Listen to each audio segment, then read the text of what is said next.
Christmas దినాలు. ఈ దినాలలో మనం చూస్తూనే ఉన్నాం. సో మనము కొన్ని విషయాలు మనం చూసుకొని మీ ముందు కొన్ని విషయాలు దేవుడు చెప్పాలని ఇష్టపడుతున్నాడు. మనం ఉన్న చోట కళ్ళు మూసుకున్నాం, దేవుణ్ణి ఆహ్వానిద్దాం, దేవుణ్ణి అడుగుదాం. దేవా నాతో నీవు మాట్లాడని దేవుని అడుగుదాం, దేవుని ఆహ్వానిద్దాం, దేవుని ఇన్వైట్ చేద్దాం. దేవా మీరు రండి, మీరుంటేనే మా జీవితాలు బాగుంటాయి ప్రభువా. దేవుని అడుగుదాం. ఈరోజు ఏ వర్తమానాన్ని పరలోక రాజ్యాన్ని నుంచి నువ్వు ఇవ్వాలని ఇష్టపడుతున్నావో నాకు, నా కుటుంబానికి, నా ఆత్మీయ జీవితానికి ఆశీర్వదమైన వాక్యాలు మీరు పలుకు ప్రభువా. సరిచేయాలనుకుంటే సరిచేయి ప్రభువా అని దేవుని అడుగుదాం. నోరు తెరిచి దేవుని ఆహ్వానిద్దాం, అడుగుదాం. అటు ఇటు చూడొద్దండి. దేవుని మీ మనస్సు దేవునితో మనస్సుతో సంబంధం అయిపోవాలి.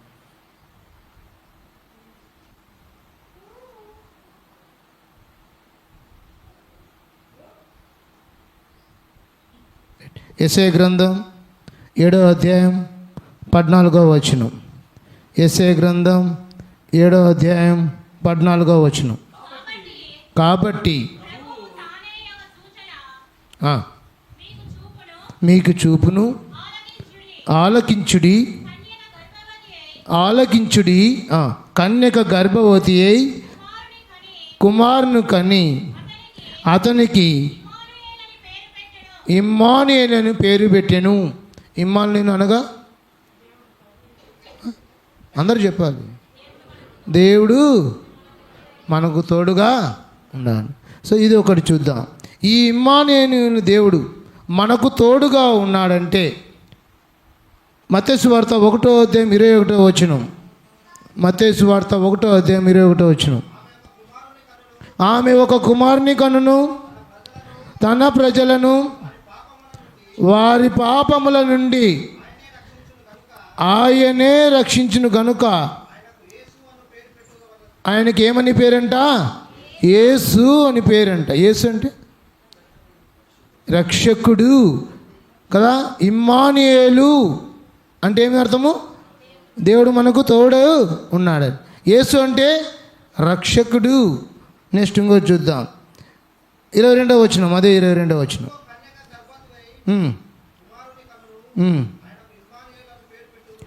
రెండవ అధ్యాయం లూకాసు వార్త 2వ అధ్యాయం 11వ వచనం.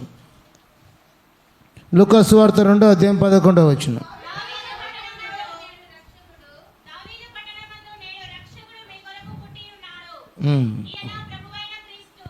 ఈయన క్రీస్తు. క్రీస్తు అంటే అభిషక్తుడు. ఈయన యేసు అంటే రక్షకుడు. ఈయన ఇమ్మానుయేలు, తోడుగా ఉండే దేవుడు. ఇలాంటి తోడుగా ఇమ్మానుయేలుగా మనకు తోడుగా ఉండాలంటే, రక్షకుడు మనకు తోడుగా ఉండాలంటే, అభిషక్తుడు మనకు తోడుగా ఉండాలంటే నేను 4 వస్త్రాలు ధరించుకోవాలి.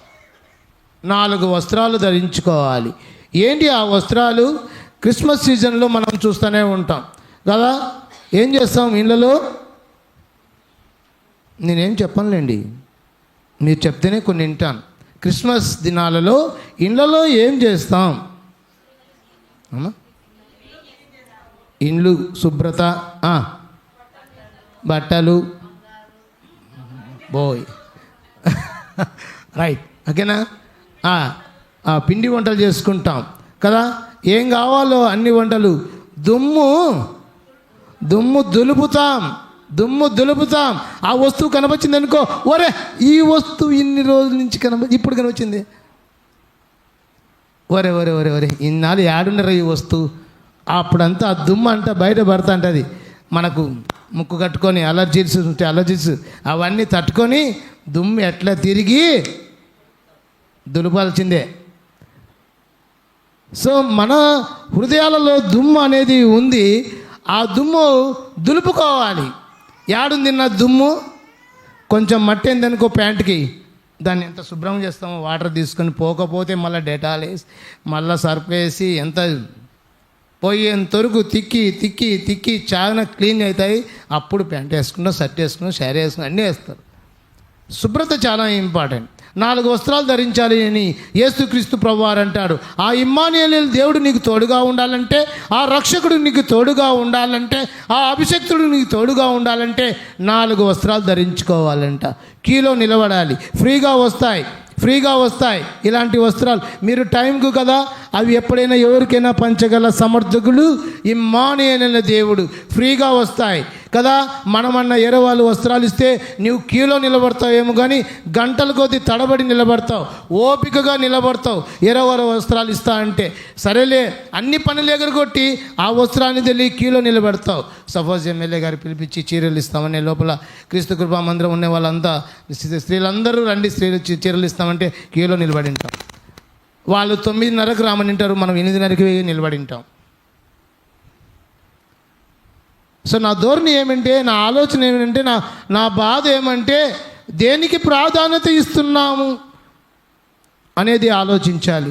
ఆ ఇమ్మానుయేలు దేవుడు నీకు తోడుగా ఉండాలంటే, ఆ అభిషక్తుడు నీకు తోడుగా ఉండాలంటే, ఆ రక్షకుడు నీకు తోడుగా ఉండాలంటే, ఆనాడు దావీదు పట్టణంలో పుట్టినట్టు మన హృదయాలలో పుట్టాలి దేవుడు. ఇంకా బాలుడు కాదు ఆయన, పెరిగి పెద్దయి బోధనలు చేసి, ఆశ్చర్య కార్యాలు చేసి, అద్భుతాలు చేసి, నీ కోసం నా కోసం చనిపోయి తిరిగి రాబోతున్న రాజాతి రాజు, సృష్టికర్తైన దేవుడు. అటువంటి దేవుని పరలోక రాజ్యంలో నేను ఉండాలంటే ఈ 4 వస్త్రాలు చాలా ప్రాముఖ్యతం. ఇది కని విని సంఘటనలు నీ ముందు దేవుడు విశదపరచాలని, విఫలపరచాలని ఈ వస్త్రాలు ఫ్రీగా నీకు ఇవ్వాలని ఇష్టపడుతున్నాడు. నువ్వు తీసుకోవడానికి బీ రెడీ. నువ్వు అమౌంట్ పెట్టే అవసరం లేదు. ఎక్కడైనా షాప్ పెడితే ఫస్ట్ చూపిస్తే పే ద బేల్. నువ్వు బిల్ కట్టలేదు. ఆయన యాక్చువల్గా ఆల్రెడీ ఆయన నీకోసం బిల్లు పే చేసేసాడు. ఆయన నీకోసం ఆయన నలగొట్టబడ్డాడు, దంచబడ్డాడు. స్వరూపమైన లేదు, సొగసైన లేదు, ఆల్రెడీ పే చేశాడు. నీకు ఫ్రీగా ఇస్తున్నాడు బట్టలు. ఏంటివి ఆ బట్టలు? పట్టు చీరల, జీన్స్ ప్యాంట్, షర్టా, బిగ్గర్ జీన్సా? కాదండి. ఈ వస్త్రాలు అతి మనోహరమైనవి, అతి సుందరమైనవి, శ్రేష్టమైన వస్త్రాలు. ఇలాంటి వస్త్రాలు ధరించుకున్న ధన్యత నీకు నాకు ఇచ్చినందుకు దేవాదేవునికి మనం చప్పట్లు కొడదామా? ఏంటివి ఆ వస్త్రాలు తెలుసా? 4 వస్త్రాలు, 5 ఉన్నాయి. కానీ మన జీవితానికి ఆ ఉపయోగకరమైనది అంటే ఆ 5 వస్త్రాలని దేవుడు మీకు ఇవ్వాలని ఇష్టపడుతున్నాడు, నాకు కూడా వేయాలని ఇష్టపడుతున్నాడు. నంబర్ 1 పరిశుద్ధత అనే వస్త్రం. నంబర్ 2 ఇవన్నీ వింటాం కానీ జాగ్రత్తగా. పరిశుద్ధత అనే వస్త్రం. నంబర్ 2 ప్రార్థన అనే వస్త్రం. నంబర్ 3 ప్రేమ అనే వస్త్రం. నంబర్ 4 పరిచర్య అనే వస్త్రం. నంబర్ 1 పరిశుద్ధత అనే వస్త్రం. నంబర్ 2 ప్రార్థన అనే వస్త్రం. నంబర్ 3 ప్రేమ అనే వస్త్రం.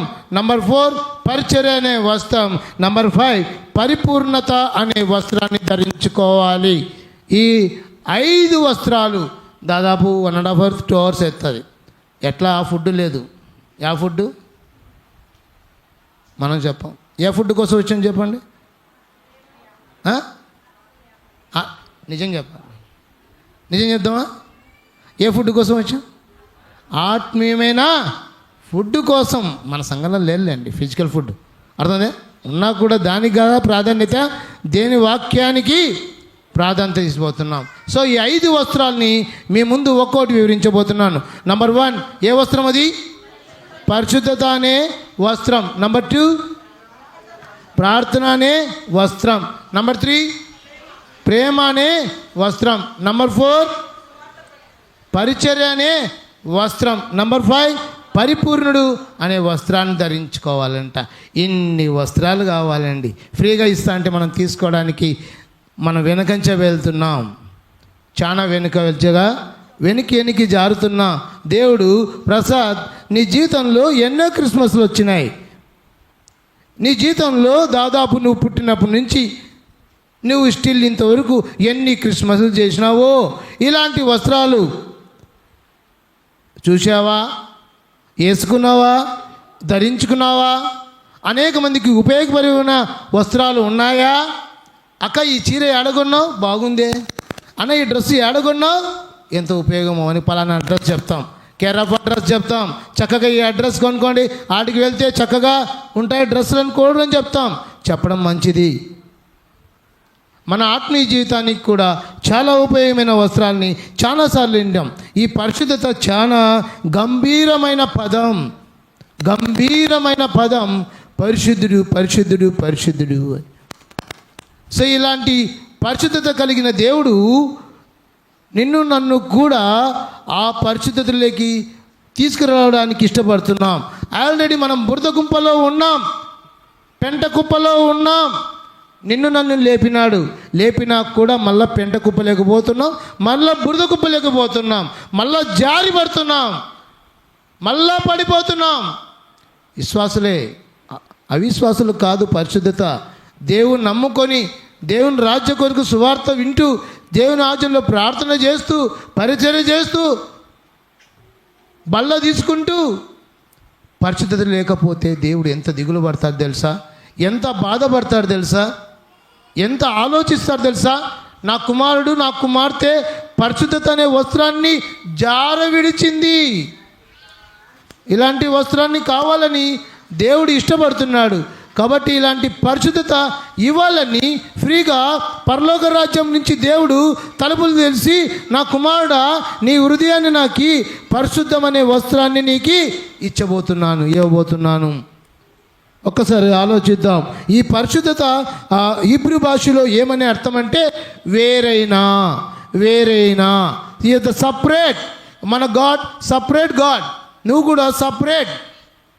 నువ్వు ప్రత్యేకించబడినావు, పవిత్రపరచబడినావు. పరిపూర్ణ స్థాయిలోకి దేవుడు నిన్ను నన్ను పిలుచుకురావాలని ఇష్టపడుతున్నాడు. వేరైనా అంటే ఇది అన్ని దానికంటే చాలా ప్రాముఖ్యమని అంటాం. కాబట్టి అన్ని దానిల కంటే ఉత్తమమైన దేవుడు, పై దేవుదుల కంటే ఉన్నతమైన నామము, అత్యున్నత నామము, ఆ నామము పరిశుద్ధమైనది, ఆ నామము ఉన్నతమైనది. అలాంటి పరిశుద్ధత నీకు నాకు ఏడానని పెంట కుప్పల నుంచి లేపి, బురద కుప్పల నుంచి లేపి, కుక్క వాంతి చేసుకొని తిన్న మన జీవితాల్ని బాగు చేయడానికి దేవుడు నలగొట్టబడ్డాడు, దొంచబడ్డబడ్డాడు. ఆ పరిశుద్ధత ఇవ్వడానికి, నీలో ప్రవేశించడానికి ఆయన ఇష్టపడినాడు. అటువంటి గొప్ప దేవునికి మనం ఎన్నిచ్చినా కృతజ్ఞత చెల్లించాలి. అటువంటి గొప్ప దేవుడు. మనం అపరిశుద్ధ కలిగిన జీవితాలు, అపవిత్రమైన కళ్ళు, అపవిత్రమైన ఆలోచనలు, అపవిత్రమైన నడక, బాడీ అంతా కూడా అపవిత్రత కలిగిన జీవితాన్ని దేవుడు పరిశుద్ధపడడానికి ఇష్టపడతాడు. మన మకానికి ఏదైనా అయిందనుకోండి, ఎంత వరస్ట్గా ఉందనుకోండి, అబ్బా వాని మగమే చూడబుద్ధి కాలే అని అంటాం. కుష్టి వచ్చిందనుకో, వాని మగమే వచ్చినా వాడిని చూడబుద్ధి కాలే అని అంటాడు. అటువంటి వాళ్ళైనా అనొచ్చు, కానీ సృష్టికర్తని దేవుడు ఆ మాట అనడానికి అసలు అనబోడు ఆ మాట. అటువంటి దేవుడు నిన్ను నన్ను పిలుచుకొని, నా కుమారుడా నా కుమార్తె, మై డియర్ సన్, నేను పరిశుద్ధపరచడానికి ఇష్టపడతాను, పవిత్రపరచబడానికి ఇష్టపడతాను. కాబట్టి ఇలాంటి పరిశుద్ధత కలిగి నేను రోషము పౌరుషము కలిగి జీవించాలని దేవుడు ఇష్టపడుతున్నాడు. ఎన్నాళ్ళు ఈ బతుకు విశ్వాసం చెప్పుకుంటూ ప్రార్థన భయంకరంగా చేస్తావు, ప్రార్థన పరిచర్యలు బాగా యాక్టివ్గా ఇన్వాల్వ్ అవుతావు, పరిశుద్ధత లేకపోతే ఎందుకు ఈ బతుకు? దొంగ బతుకు. ఒక్కసారి ఆలోచిద్దాం. పరిశుద్ధత కలిగి అనే వస్త్రాన్ని నీకు ఇస్తా అంటే ఆ పరిశుద్ధ వస్త్రాన్ని నువ్వు తీసేస్తున్నావు, జార విడుచుకుంటున్నావు. ఆయనను నిన్ను నన్ను 2024 సంవత్సరంలో చివరి మాసాల్లో కూడా దేవుడు పరిశుద్ధత అనే వస్త్రాన్ని నీకు ఫ్రీగా ఇస్తున్నాడండి. కాబట్టి ఎలాంటి గొప్ప దేవుడు నువ్వు కలిగి ఉన్నావు, ఎలాంటి దేవుడు అయినా చూడండి. ఒక సమస్త పాపం నుండి యెహోవా పూర్తిగా వేరుగా ఉన్నాడు. లేవీకాండం చూడండి 11వ అధ్యాయం 44వ వచనంలో ఒకసారి చదవండి. లేవీకాండం 11:44 అధ్యాయం 44వ వచనం. అమ్మా, నేను నీ దేవుడైన యెహోవాను, నేను పరిశుద్ధుని కనుక నీవు పరిశుద్ధుడై ఉండినట్లు. రైట్. మన దేవుడు ఎలాంటి దేవుడు అంట? పరిశుద్ధుడు. నువ్వు కూడా నిన్ను పిలిచింది ఏం తెలుసా? పరిశుద్ధంగా ఉండడానికి. Be careful. మనం ఈ పరిశుద్ధత అనే పదం వాడడానికి చాలా నాకు భయం అయిపోయింది. అంత పరిశుద్ధత, ప్యూరిటీ, క్లారిటీగా ఉంటుందంట దేవుని దగ్గర. మచ్చలు, మరకలు, మలినమైన వస్త్రాలు ఏదే కానీ కనబడవు. మన జీవితాల్లో మలినలు ఉంటాయి, మచ్చలుంటాయి, అయినను దేవుడు నిన్ను ప్రేమిస్తున్నాడు. దేవుని కృప నీ మీద ఉంది కావునక ఈ 2024 సంవత్సరంలో చివరి మాసంలో నువ్వు పరిశుద్ధత లేకపోయినా కూడా, అపవిత్రత జీవిస్తున్నప్పుడు కూడా, నీ కళ్ళు అపవిత్రమైన కళ్ళు కలిగినప్పటికీ, నీ చేతులు అపవిత్రమైన చేతులు వేసినప్పటికీ, ఈ నోరు అపవిత్రమైన మాటలు మాట్లాడినప్పటికీ, దేవుడు నిన్ను నన్ను ప్రేమిస్తూ, హెచ్చరిస్తూ, బుద్ధి చెప్తూ, గద్దిస్తూ సరైన మార్గంలోకి రావడానికి, పరిశుద్ధంలోకి, తను రూపాంతరంలోకి తీసుకోవడానికి ఇష్టపడుతున్నాడండి. దేవదాస్ అయ్య గారు ప్రార్థన చేస్తాడు. ఆయన గురించి ఇంత అంటే సాక్ష్యం. ఆయన చిన్నప్పుడు ఆయన అనే మాట ఏం తెలుసా? ప్రభువా, నీ వలే ఉండడానికి నాకు సహాయం చేయి. చిన్న వయసు నాకు అనిపించింది, నేను ఎందుకు పనికిరానేం ప్రభువా అనిపిస్తుంది. ఇంత చిన్న వయసు ప్యాంట్ షర్ట్ వేసుకొని మోకాలతో కూర్చొని చక్కని ప్రార్థన చేస్తున్నాడు దేవదాస్ అయ్య గారు. ఏమని అసలు సార్, ప్రభువా నీ జీవితంలాగా నేను జీవించడానికి సాయం చేయి. సో ఇలాంటి కమిట్మెంట్తో, ఇలాంటి బాధతో దేవుడు ఆ పరిశుద్ధతలోకి రావాలని ఇష్టపడుతున్నాడు. సో మన దేవుడు ఎలాంటి దేవుడు నీకు నాకు తెలుసు. ఆయనను పరిశుద్ధతగా జీవించడానికి ఇష్టపడలేకపోతున్నాడు. ముఖ్యమంత్రి కొడుకు లెవెల్లోనే ఉంటాడు. సీఎం కొడుకు సీఎంఏ, పిఎం కొడుకు పిఎంఏ, కలెక్టర్ కొడుకు మాదిరిగా జీవిస్తాడు. కలెక్టర్ కొడుకు వచ్చి బయటకు వచ్చి వాళ్ళతో ఆడుకోలేడు. ఆడుకున్నా కూడా రే కమ్. సీఎం కొడుకు ప్లే గ్రౌండ్ ఉంటుంది, చక్కగా ఆడుకుంటాడు, వీధి పిల్లలతో ఆడుకోడు. వాళ్ళే ఆ విధంగా అన్నప్పుడు సృష్టికర్త దేవుడు, ప్రపంచాన్ని సృష్టించిన మన దేవుడు, అత్యున్నత సింహాసన గల దేవుడు, అభిషక్తుడు, ఇమ్మానైన దేవుడు, రక్షకుడైన దేవుడు, ఆకాశం నా సింహాసనము, భూమి నా బాధపీఠం అని చెప్పిన దేవుడు, నా కుమారుడు, నా కుమార్తె, నేను పరిశుద్ధిని, మీరు పరిశుద్ధంగా జీవించడానికి ఇష్టపడండి అని చెప్తా అంటే, నువ్వు ఇంకా పరిశుద్ధత అపవిత్రతగా జీవిస్తున్నావా? ఇలాంటి వస్త్రాలు ధరించుకోవాలి, పట్టు చీర ధరించుకో, జీన్స్ ప్యాంట్ ధరించుకో వద్దనను. ఇలాంటి వస్త్రం మన జీవితంలో కనపడదు. ఆత్మీయ జీవితాల్లో అలంకరణ ఇంపార్టెంట్. చర్చికి డెకరేషన్ లేదనుకోండి, అబ్బో ఎంత బోధో. నీ జీవితంలోకి అలంకరణ చాలా ఇంపార్టెంట్. దానికి ఎంత ప్రాధాన్యత ఇస్తున్నావో, మన హృదయంలో అలంకరణ అనే వస్త్రాన్ని, పరిశుద్ధ అనే వస్త్రాన్ని నేను ధరించుకోవాలి. ఆయన పరిశుద్ధుడు. ఛాలెంజ్గా చేశాడు. ఎక్కడ తెలుసా?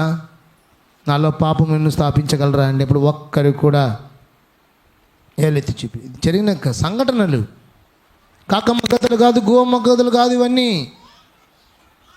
జరిగిన సంఘటనలు చక్కగా రాయబడ్డాయి. అలాంటి పరిశుద్ధత కలిగిన దేవుడు నిన్ను నన్ను పరిశుద్ధపరచడానికి ఇష్టపడుతున్నాడంట. ఇంకా చూడండి, ఎబ్రీ రాసిన పత్రిక 13:12 వచనం, 13వ అధ్యాయం 12వ వచనం. కావున యేసు కూడా తన స్వరక్తము చేత ప్రజలను పరిశుద్ధపరచుటకై శ్రమ పొందెను. చూడండి, తన ప్రజల కోసం, నీ కోసం, నా కోసం పరిశుద్ధపరచబడుటకై ఆయన మరణించెను. లోపలంత శ్రమ, గాయాలు, నల్లగొట్టబడినాడు. గుడ్ ఫ్రైడే రోజు మనం వింటాం. ఎంత శ్రమ పడినాడు తెలుసా? కేవలం నిన్ను నన్ను పరిశుద్ధంలోకి, ఆయన రూపాంతరంలోకి రావడానికి, ఆ పరిశుద్ధంలోకి తీసుకురావడానికి ఇస్తాడంట. ఇటువంటి గొప్ప పరిశుద్ధత నీకు నాకు ఇవ్వాలని, ఫ్రీగా ఇవ్వాలని ఇష్టపడుతున్నాడు. ఇలాంటి వస్త్రాన్ని ధరించుకో అని చెప్తూ పరిశుద్ధత కలుగుటయే ఫలం అంటాడు. ఆ రోమపత్రిక 6వ అధ్యాయం 22వ వచనం.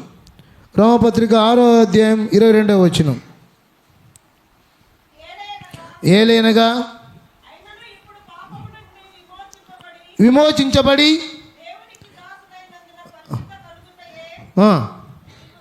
నీకు ఫలం, నీకు ఫలం రాలేదంటే నువ్వు అపరిశుద్ధత జీవిస్తున్నావు.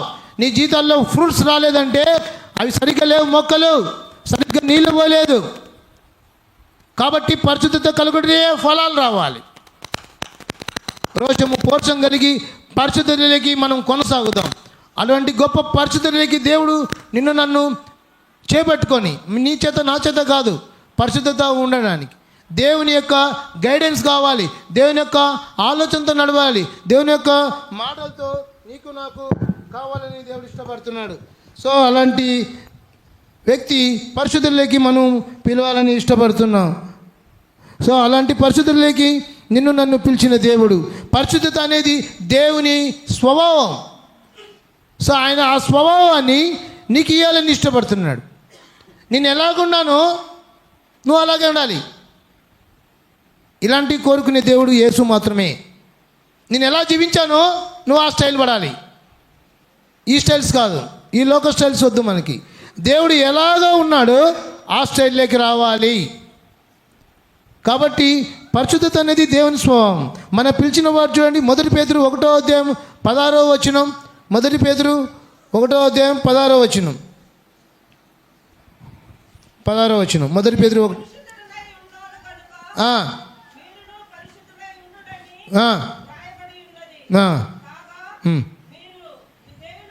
చాలు కదా, ఎంత స్టేట్మెంట్!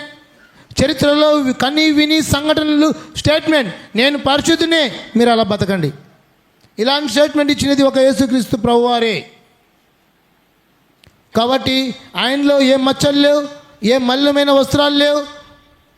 కాబట్టి మన జీవితంలో అన్ని మచ్చలు, మలినమైన వస్త్రాలు, పెంట కుప్పలో నుంచి మనల్ని దేవుడు రక్షించాడు. కుక్క వాంతింగ్ చేసుకొని తిని బతుకు మన జీవితాన్ని మార్చడానికి యేసుక్రీస్తు ప్రభువారు పరిశుద్ధులకి తీయడానికి ఇష్టపడుతున్నాడండి. ఒక్కసారి ఆలోచిద్దాం. దైవ భీతిలో జీవించే జీవన విధానం దైవ భక్తిలో ఉండాలి. ఉత్తుత భక్తులుగా దొంగ భక్తులు మనకు అవసరం లేదు. కాబట్టి అలాంటి భక్తిని కలిగి ఉండాలి. నీకు నాకు తెలుసు, దేవుని భయంతో పరిశుద్ధతగా ఉండేందుకు కృషి చేయాలి. పరిశుద్ధత కలిగి కావాలి ప్రభా అని ఊరికనేది కాదంట. నేను ప్రయత్నం చేయాలి ప్రభా, కృషి చేయాలి. ఒరే 10th క్లాసులో నువ్వు కష్టపడి చదువు అంటే కృషి ఉంటే నువ్వు చక్కగా మంచి మార్కులు వస్తాయరా అని అంటాం. కాబట్టి కృషి ఉండాలి. ఏ దాంతో కృషి తెలుసా? నీ ఉద్యోగంలో కృషి ఉండొచ్చు, నీ కాంపిటేటివ్ వరల్లో కృషి ఉండొచ్చు, వద్దని లేదు. దేవుని పరిశుద్ధతలో కృషి, పట్టుదల, పరిశుద్ధత నేను సాధిస్తాను ప్రభా. ఇలాంటి వస్త్రం ధరించుకున్నవాడు ఇమ్మానుయేలు దగ్గర ఉంటాడంట. ఇలాంటి వస్త్రం ధరించుకున్నవాడు రక్షణ దగ్గర ఉంటాడంట. అంటే ఏదైనా హెవెన్లో ఉండడానికి ఇలాంటి వస్త్రాలు కావాలి.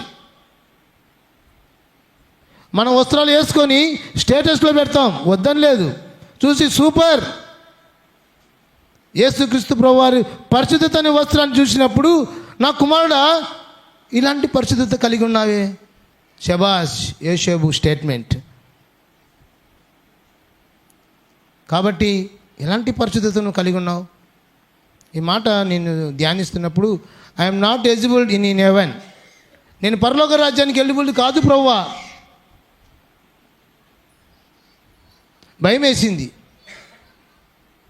అసలు ఈ పదాన్ని ఉపయోగించడానికి కూడా అనర్హుడిని. అటువంటి గొప్ప పరిశుద్ధుడు.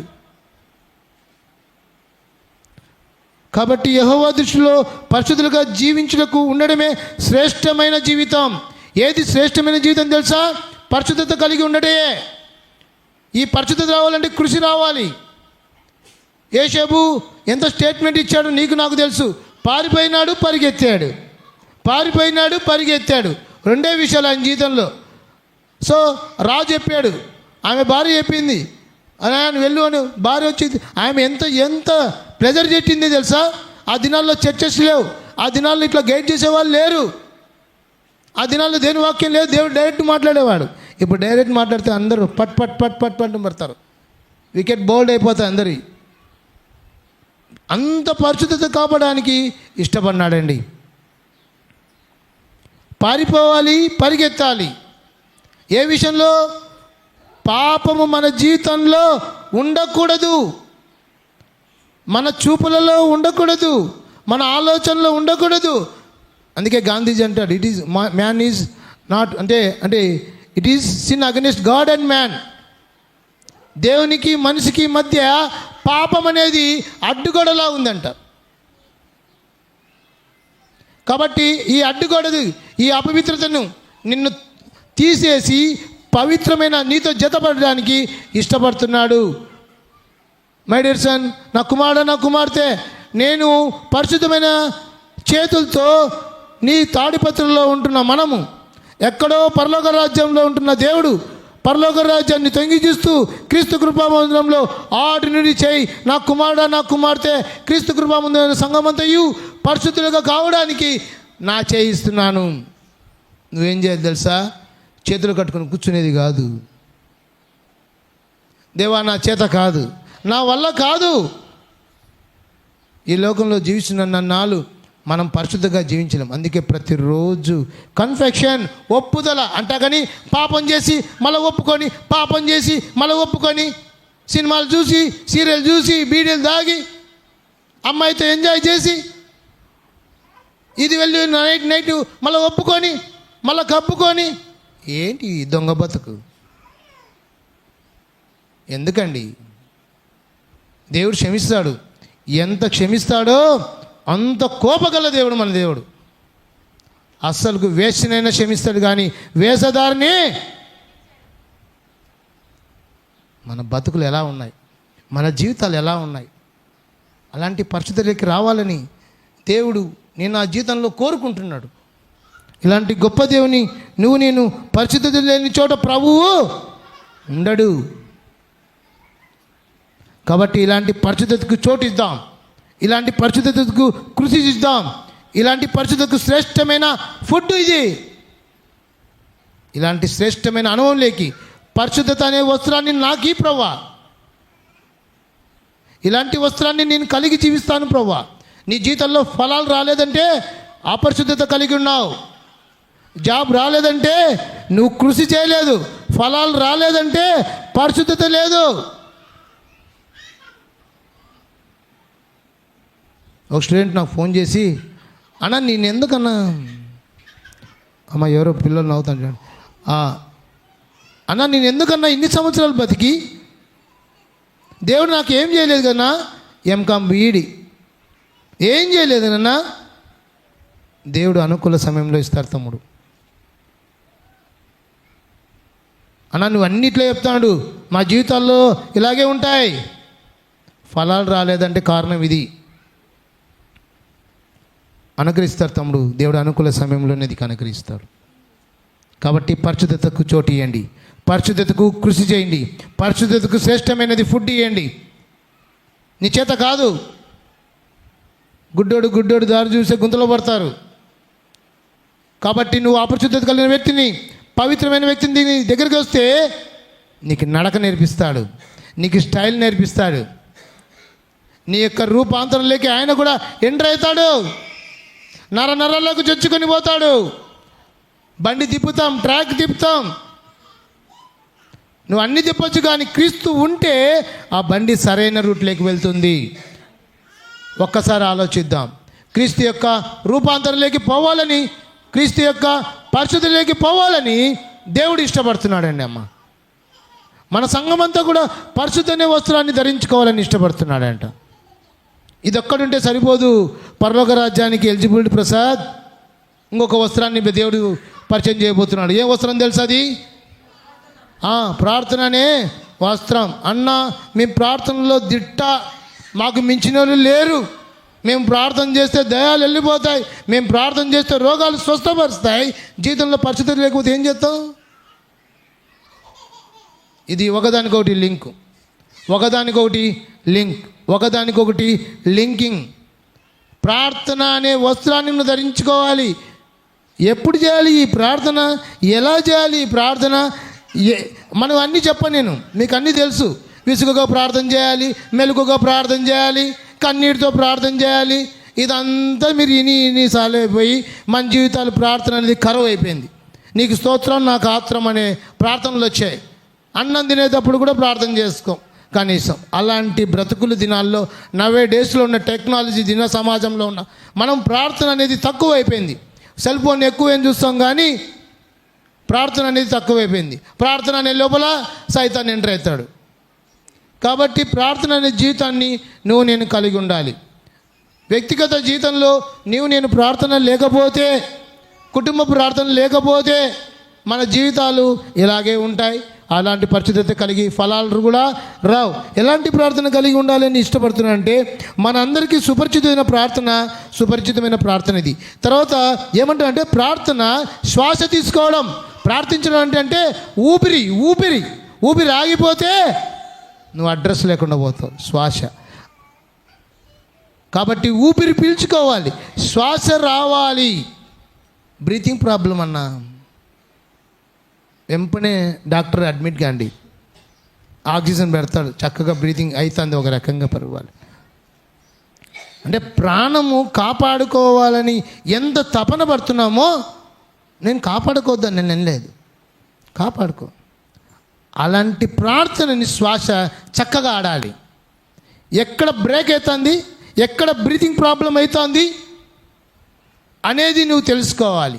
ఆ బ్రీతింగ్ ప్రాబ్లంలో మనం ఎలా ఉండాలి ప్రార్థన అంటే, క్యాలెండర్ ప్రార్థనలు ఉండకూడదు. చూసుకునేది చదువుకుని, అబ్బా దేవుడు చక్కగా వాక్యం ఇచ్చాడు, నీకు నీకు తోడుగా ఉంటాను అని వాక్యం వచ్చింటుంది, అబ్బా సూపర్. మరుసటి రోజు నువ్వు ఉరి పెట్టుకో అని ఇచ్చింటాడు. ఇదేం దేవా ఉరి పెట్టుకో అంటాడు, యూదా ఇస్కరియోతు అలా చేసినది, ఉరి పెట్టుకొని అంటాడు.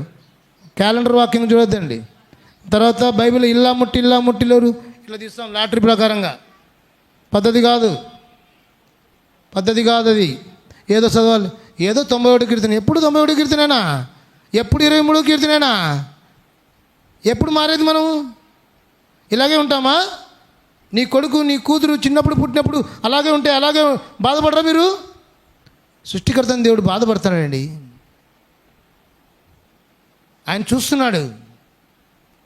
ప్రార్థన స్టైల్ మారాలి. ప్రార్థన చక్కగా చేయడానికి మనము చర్చిలో ఎంతసేపైనా ఎంత గంభీరంగా ప్రార్థన చేస్తాం, కానీ వ్యక్తిగతం కూర్చుంటే కొద్దిసేపే, అబ్బా ఆయన ఇంత బాగా చేసే ప్రార్థన. సో ఎలాంటి ప్రార్థనలు చేస్తున్నామంటే, సో తన అబ్రాహాము యొక్క జీవితంలో తన అత్యధిక సమస్యల్లో కృంగిపోలేదు. మనం కృంగిపోయినప్పుడు కదా, కృంగిపోక ఏం చేశారు తెలుసా? ఆయన యెహోవా ఈరే అనే సమాధానం ఇచ్చాడండి. ఈ దినాల్లో అబ్రాహాం లాంటి వాళ్ళు కావాలి. కృంగిపోయినామనుకో, ఇది అక్క మా జీవితంలో సమస్య, వద్దనన్ను చెప్పొద్దనన్ను చెప్పుకోండి, ఫోన్ చేసి వద్దనన్ను, అన్నా మా జీవితంలో గొప్ప సమస్య, సుడిగాలి అయిన సమస్య, జటిలమైన సమస్యలు. ఎవరికి? నీకే.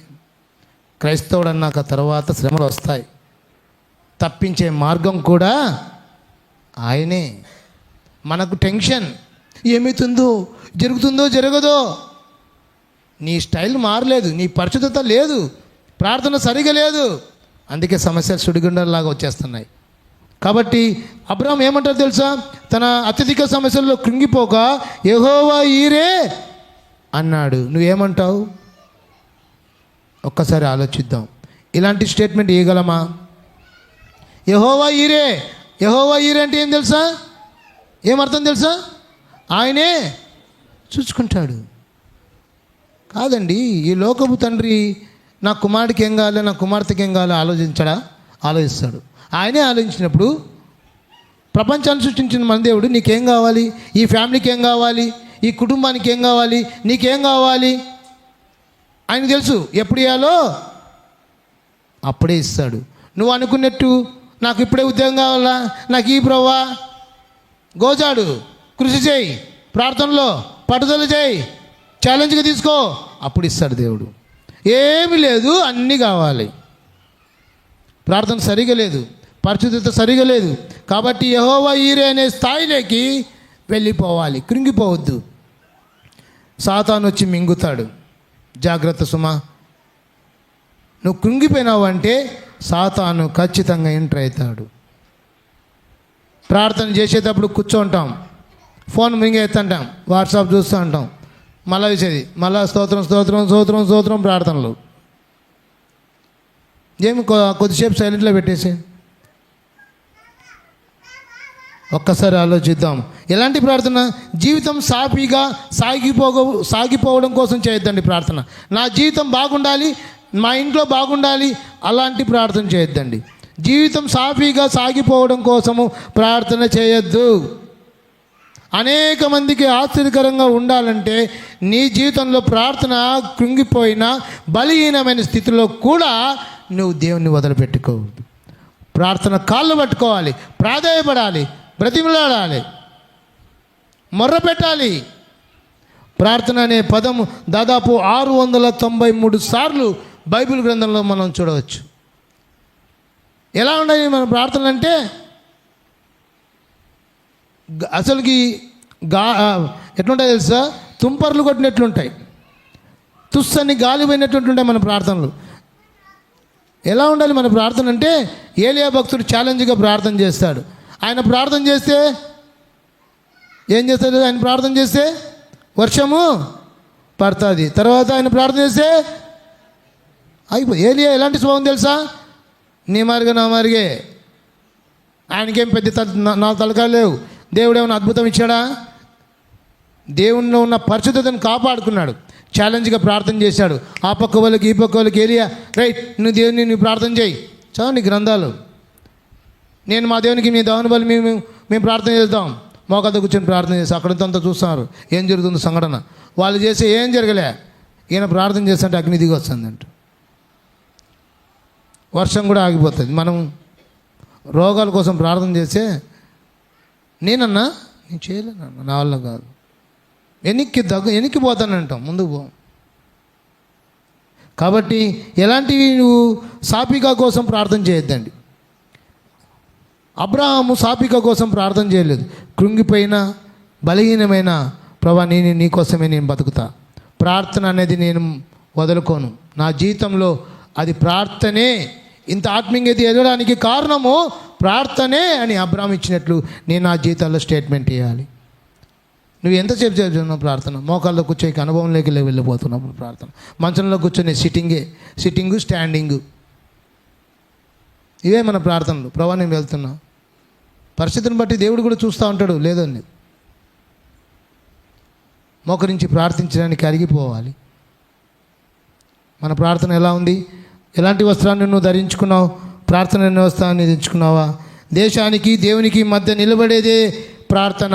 దేశానికి దేవునికి మధ్య నిలబడేది ప్రార్థన. దేశం కోసం, నీ కోసం వ్యక్తిగతంగా ప్రార్థన చేసుకునేది అలాంటి ప్రార్థన. దీనికోసం ఎప్పుడైనా నీ దేశానికి కోసం ఎప్పుడైనా ప్రార్థన చేశావా? చేయం. ఎంతున్నా నేను బాగుండాలి ప్రభా, నా పిల్లలు బాగుండాలి, నా భవిష్యత్తు బాగుండాలి, నాకు ఉద్యోగం రావాలి, నేను లగ్జరీగా ఉండాలి, నాకు 5 కార్లు కావాలి ప్రభా. ఇలాంటి బోధ కాదు మనకు కావాల్సింది. నువ్వు ఎలాంటి ప్రార్థనలోకి వెళ్తున్నావు, ఎలాంటి స్టేజ్లో వెళ్తున్నావు? ఒక్కసారి ప్రార్థన లేని సంఘం ఓటమి పాలవుతుంది సుమా. ప్రార్థన లేని సంఘం ఓటమి పాలవుతుంది. సో మనకు మన వ్యక్తిగతంలోనూ మన సంఘంలోనూ కూడా అలాంటి ప్రార్థనలు లేవనెత్తాలని ఇష్టపడుతున్నాడు దేవుడు. 2023 సంవత్సరం గతించిపోయింది, 24 వస్తుంది, 25లో కూడా మార్పు రాకపోతే మన బతికి వేస్ట్. సచ్చి సాధించడం ఏంది? బతికి సాధించు ప్రార్థనలో, పరిశుద్ధతలో. ఎలాంటి గొప్ప దేవుని కలిగి ఉన్నప్పుడు కొద్దిగా మనకు ప్రార్థన చేద్దామనే ఆలోచన లేదు. సెల్ ఫోన్ కూర్చొని ఎంతసేపైనా వాట్సాప్ చూస్తాం, చాటింగ్ చేస్తాం, గంటల కొద్దీ చేస్తాం, కానీ ప్రార్థన తక్కువైపోయింది. కాబట్టి ఎలాంటి నీ ప్రార్థన చూద్దాం. డిఎన్ మోడీ గారికి ఒక ఇంటర్వ్యూ చేశారంట. సార్, నీ విజయానికి ఇంతమందికి సువార్త చెప్పడానికి కారణం ఏంది తెలుసా అని అడిగితే డిఎల్ మోడీ గారు తన యొక్క స్టేట్మెంట్ ఏమిచ్చారు తెలుసా? 7 సార్లు చెప్పాడంట. ఏమని అంటే ప్రార్థన ప్రార్థన ప్రార్థన ప్రార్థన ప్రార్థన ప్రార్థన. ఇదే సార్ నా జీవితానికి. ఆయన అంత గొప్పవాడు, ఇంతన్నా కావాలని దేవుడు ఇష్టపడుతున్నాడు. మనం ఏంటంటే ఒకవేళ ఇంటర్వ్యూ వచ్చిందనుకో, నీకు ఉద్యోగం వచ్చింది, కలెక్టర్ ఉద్యోగం, ఏమేం చేసినావు అంటే నేను బుక్స్ బాగా చదువుతాండ్రి, రెఫరెన్స్ విజేత కాంపిటీషన్ బుక్ బాగా చదువుతాండి, ఇవన్నీ చెప్తాం. ఈ బుక్స్ చదువుతా అండి నేను ఐఏఎస్ కావడానికి ఒక్కసారి ఆలోచిద్దాం. డిఎల్ మోడీ గారు ఇంటర్వ్యూ వస్తే తను వచ్చే 7 కారణాలు తెలుసా? నీ జీవితం ఇంత ఫలప్రదం ఉన్న నీ జీవితం ఇంతమంది సువార్త చెప్పడానికి ఇంతమంది రావడానికి కారణం తెలుసా? ప్రార్థన. ప్రార్థన సరిగ్గా లేదు కాబట్టి మన సంఘం ఆటాడికే ఉంది. మన వ్యక్తిగత సంఘంలో ఎలా ఉన్నాం? మన వ్యక్తిగతంగా ఎలా ఉన్నాం?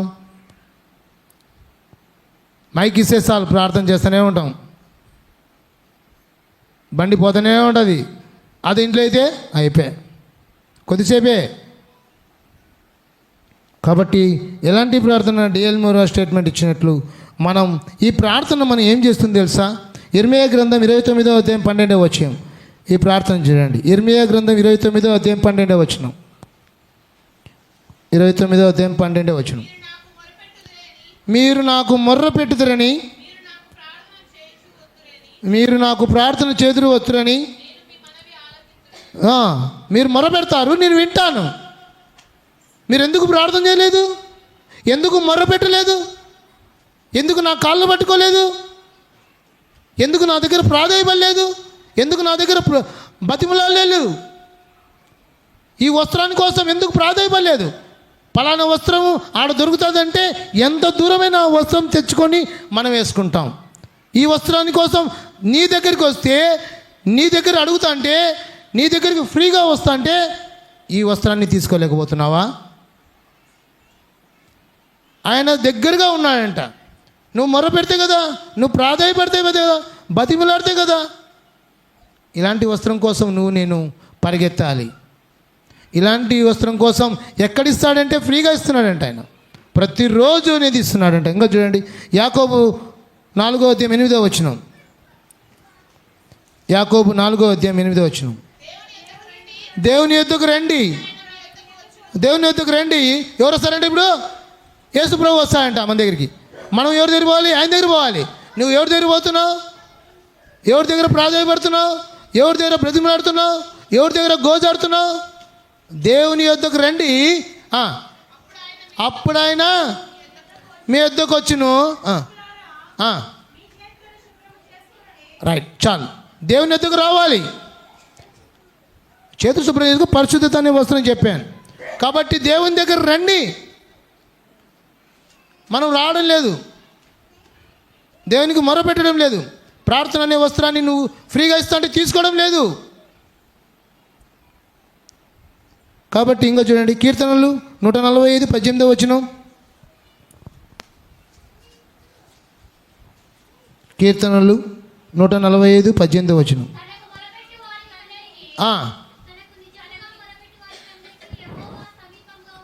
ఎక్కడున్నాయంట? సమీపముగా ఉన్నాయంట. పైన కండిషన్స్ ఉన్నాయి, పైన చాలా కండిషన్స్ ఉన్నాయి. నిజముగా ఉత్తుత ప్రార్థన చేస్తారు, నిజముగా మొర్రపెట్టు వారందరికీ సమీపము దగ్గరలో ఉన్నాయంట. డేసులు అర్ధ మార్గం ఏందనుకో, అన్న దగ్గరకు వచ్చిపోయిందన్న, వావ్ అని అంటాం. నీకు దగ్గరగా వచ్చి పోయినాడనుకో యేసు ప్రభు, ఎట్లుంటుంది ఊహించుకోండి. ఇమాజినేషన్స్ మనం చూసుకోవాలి. దేవుని యొక్క సన్నిధికి ఆయన వస్తున్నాడంటే, ఆయన దగ్గర కూర్చున్నాడు. ఒక అన్న చెప్పేవాడంట, 2 చైర్లు వేసుకుంటాడు రీడింగ్ కూర్చోడానికి. ఇంకో అన్న కూర్చొని చదువుతూ అంటాడు, అన్న ఆ చైర్ ఎందుకనంటే యేసుప్రభు వస్తాడు ప్రసాద్ అని చెప్పాడు. అంటే ఆ అన్నకు దేవునికి ఉన్న బంధం ఎలాంటిదో ఆలోచించండి. ఆ చైర్ ఎవరికి అన్న అంటే దేవునికి. రాయలసీమ యూనివర్సిటీలో ఆయన ప్రొఫెసర్గా ఉన్నాడు. సో అలాంటి స్థాయి నుంచి మంచి స్థాయిలోకి దేవుడు నువ్వు రావాలనుకుంటే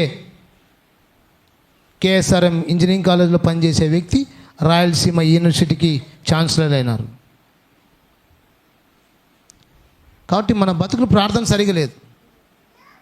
ఇదేనన్నా రీడింగ్ చేస్తాను, నువ్వు చదువుకోవచ్చు కదా, నీకు జ్ఞానం ఇస్తా అంటే యేసు ప్రభు లేని నేను లేని ప్రసాద్. ఎలా ఉంది మన బతుకు? మనం కూర్చున్న ప్లేస్లో ప్రభా నువ్వు రా ప్రభా అని అడిగినావు ఎప్పుడైనా?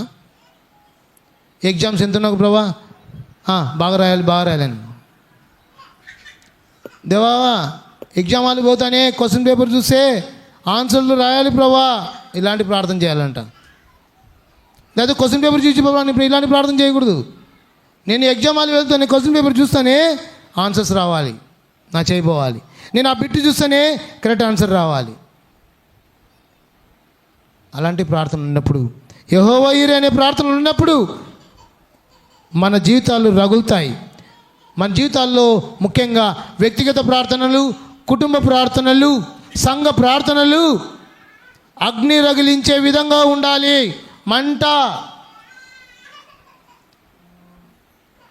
మంట రాకపోతే ఎంత విధాలుగా సెతవుతుందో, గాలి కొడుతుంది, ఆయన ఊపుతాండ్రు. వంట రావాలి కాబట్టి ఆ మంట కోసం ఎన్ని ప్రయత్నాలు చేస్తుంటామో వద్దనం. కళ్ళు కారుతుంటాయి, నీళ్ళు కారుతాయి, వాళ్ళు ఎంత కష్టపడుతుంటారో ఒక్కసారి ఆలోచిద్దాం. మన ఆత్మీయమైన మంట రావాలి. నీ వ్యక్తిగత వ్యక్తిగతంలో నీ కుటుంబ ప్రార్థనలో, సంఘ ప్రార్థనలో ఎలా ఉన్నాయి? ఎలా జీవిస్తున్నావు? వ్యక్తిగతంలో ఎలా ఉంది ప్రార్థన? కుటుంబ ప్రార్థన ఎలా ఉంది? సంఘంలో ఎలా ఉంది ప్రార్థన? అగ్ని రగిలించే విధంగా ఉండాలి మన ప్రార్థనను. కాబట్టి దేవునితో ఎంత పెనవేసుకుంటే పై రూపం అంత తేజస్సులాగా కనబడుతుందంట. దేవునితో పెనవేసుకొని మనం జీవిస్తూ ఉంటే మన ఆత్మీయ రంగం రూపాంతరం చెందుతూ పై రూపాన్ని వెలుగులాగా, జ్యోతుల్లాగా కనబడతాయంట. ఒక్కసారి మనం ఆలోచిద్దాం. మన వ్యక్తిగత జీవితాలు ఎలా ఉన్నాయి? మన కుటుంబ ప్రార్థన ఎలా ఉన్నాయి? వారానికి ఒకసారే అమ్మ కొద్దిసేపు బయటకు నెత్తుకోమ్మ. కుటుంబ ప్రార్థన ఎలా ఉన్నాయి? ఎలా ఉంది? సంవత్సరానికి ఒకసారే కుటుంబ ప్రార్థన, వారానికి ఒకసారే, ప్రతిరోజు కుటుంబ ప్రార్థన చేసుకోవాలి. మిస్ అయినావు అనుకో, గుర్తుకు చేస్తా అంటాడు దేవుడు, పరిశుద్ధాత్మ దేవుడు. ఆయన అని పనుకో, బాగా అలసిపోయినాంలే, నువ్వు అనుకో, పిల్లలు పొనిపెట్టు, నిద్రపోతాం. కుటుంబ ప్రార్థన అంతా ప్రాధాన్యత ఇవ్వాలి. వ్యక్తిగత ప్రార్థన కూడా అంతే ప్రాధాన్యత ఇవ్వాలి. సంఘంలో జరుగుతున్న కార్యక్రమాల ప్రార్థనకి మనం రావాలి. ఎట్లుండాలంటే అగ్ని రగిలించే విధంగా. మనం ఎలా ఉన్నాయి? దేవునితో ఎంత పెనవేసుకుంటే మన పై రూపం అంత తేజస్సులాగా, వెలుగులాగా, ఒక నక్షత్రం. ఇది స్టార్, ఇది క్రిస్మస్. నీ జీవితంలో పరిశుద్ధత అనే వస్త్రాన్ని ధరించుకుంటే, నీ జీవితంలో ప్రార్థన అనే వస్త్రాన్ని ధరించుకుంటే ఇది క్రిస్మస్. ఒక్కసారి ఆలోచిద్దాం. ఎలాంటి నువ్వు క్రిస్మస్ జరుపుకుంటావో, ఇలాంటి 2023 సంవత్సరంలో ఇలాంటి పరిశుద్ధత లేకపోయినా, ఇలాంటి ప్రార్థన సరిగ్గా లేకపోయినా దేవుడు నీకు మళ్ళా 2020 సంవత్సరానికి కూడా గ్రేస్ పీరియడ్ ఇస్తున్నాడు. నువ్వు ఇంకా పరిశుద్ధత కలిగి ప్రార్థన అనే వస్త్రాన్ని ధరించుకో. కొన్ని సందర్భాల్లో దేవుడు హెచ్చరిస్తాడు, బీ కేర్ఫుల్, జాగ్రత్త సుమా. నాలాంటి ప్రార్థన వీరుడు లేడేమనుకుంటున్నామేమో. ప్రౌడ్గా ఉండకూడదు. దేవుని జీవితంలో తన యొక్క జీవితాన్ని మనకు మాదిరి. సో ఎలాంటి జీవితం, ఎలాంటి వస్త్రాలు నువ్వు ధరించుకుంటున్నావు? ఇలాంటి వస్త్రాలు ధరించుకుంటూ బాగుంది ప్రసాద్, పరిశుద్ధత వస్త్రం బాగుంది, ప్రార్థన వస్త్రం బాగుంది, ఇంకొక వస్త్రాన్ని నీకు చూపించబోతున్నాను.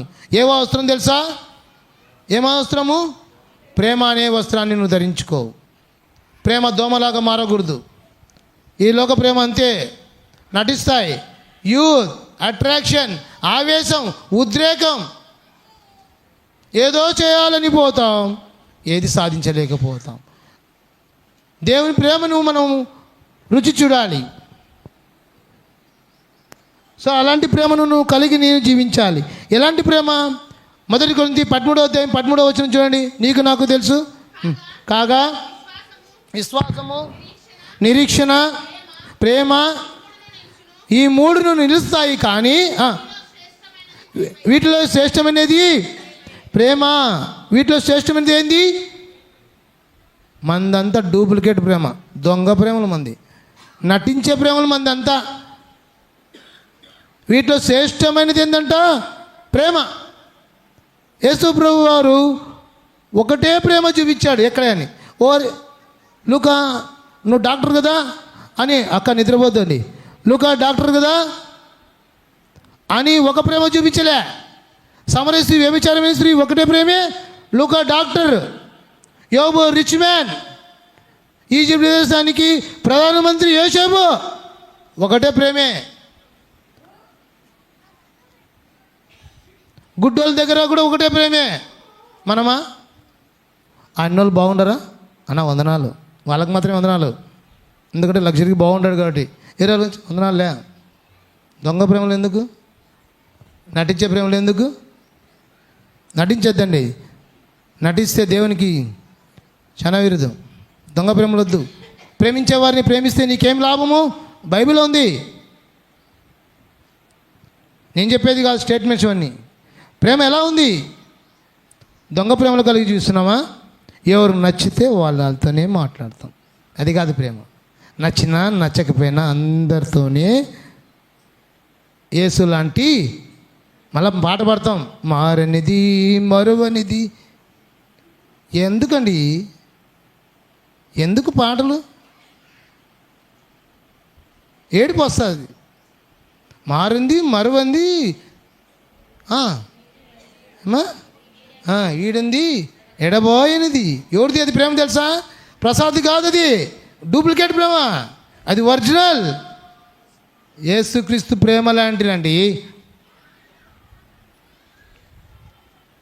పాట పాడడానికి దమ్ము ధైర్యం ఉండాలంట. ఆయన్ని స్తుతించడానికి నువ్వు ఆయన పొగుడుతూ ఉంటే అలాంటి సుగుణాలు నాలో ఉన్నాయా? ఒక్కసారి ఆలోచిద్దాం. మన ప్రేమ ఎలాంటిదో చూద్దాం. ఏంటి మన ప్రేమ తెలుసా? మత్తయి సువార్త 5వ అధ్యాయం 44వ వచనం. మత్తయి సువార్త 5వ అధ్యాయం 44వ వచనం.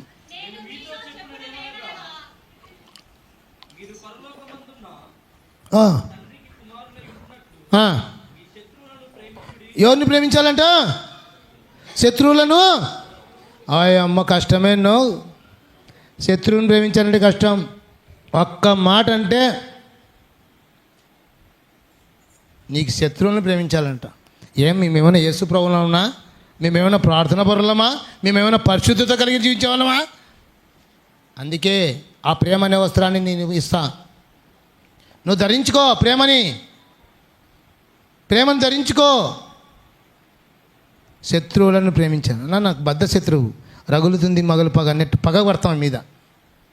ఎందుకు ఆ పగ, ఆ ద్వేషం? నువ్వు క్రీస్తు బిడ్డవా? దేవుని బిడ్డవా? దయ్యం బిడ్డవా? నిన్ను నువ్వు ఆత్మీయ జీవితాన్ని పరిశీలించుకునే సమయం దేవుని ఇచ్చాడు. నీ శత్రువులను ప్రేమించాలనంట. ఇంకోటి చూడండి, ఇంకోటి అంట. నెక్స్ట్ మత్తయి సువార్త 22వ అధ్యాయం 37. మత్తయి సువార్త 22వ అధ్యాయం 37 నుంచి 40 వరకు.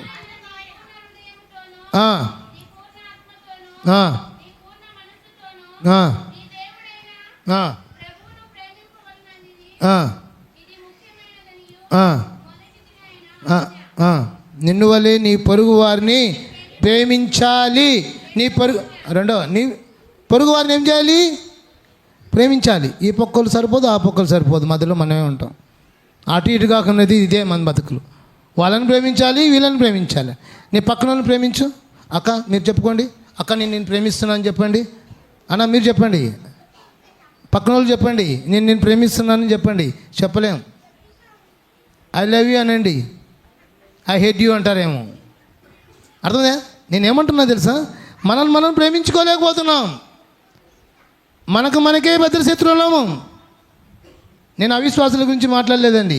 వాళ్ళు దేవుని నమ్మినా ఒకటే, దేవుని నమ్మకమైనా ఒకటే. వాళ్ళ జీవితాలు అలా. మన జీవితాలు అలాగ బతుకుతే ఎలా మనకు బతుకు?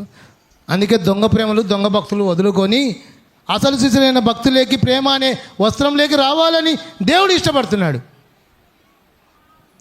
కాబట్టి ఎలాంటి వస్త్రం నీవు ధరించుకోవాలి? శత్రువులను ప్రేమించే వస్త్రం. నిన్ను వల్లే నీ పొరుగు వారిని ప్రేమించే వస్త్రం. ఎలాంటి ప్రేమ తెలుసు? యేసు ప్రభు ప్రేమ. చూడండి, ఎఫెసీ రాసిన పత్రిక 2వ అధ్యాయం 4వ వచనం. ఎలాంటి ప్రేమ అయింది చూడండి. ఎలాంటి ప్రేమ చూడండి ఒకసారి. ఎఫెసీ రాసిన పత్రిక 2వ అధ్యాయం 4వ వచనం. కరుణా సంపన్నుడై